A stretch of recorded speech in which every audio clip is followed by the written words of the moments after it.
Lycidas is John Milton's pastoral elegy for his friend Edward King, who drowned young at sea. Milton writes within a traditional mourning form, but the poem's real subject is how grief behaves and how meaning can survive sudden loss. The poem opens with a ritual gesture. The speaker gathers flowers and foliage, symbols of poetic honor, to prepare a funeral that cannot fully happen. This immediately signals a life cut short. He invokes the classical muses, asking poetry itself to help preserve Lycidas, because writing becomes the only memorial left.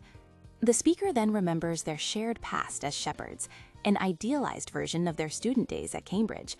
These scenes of harmony and shared song are abruptly broken by the fact of death. The tone darkens, and the speaker asks why the nymphs who should guard a shepherd failed to protect Lycidas. That question collapses into resignation. Fate cannot be undone. This leads to the poem's central crisis. If death erases the good and the gifted, what is the point of poetry, virtue, or earthly fame at all?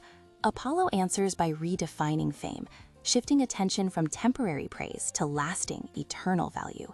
This prepares the poem's move from classical consolation towards Christian hope. Mythological sea gods then join the mourning, but deny responsibility. Lycidas's death is presented as inevitable, tied to a doomed ship rather than divine malice.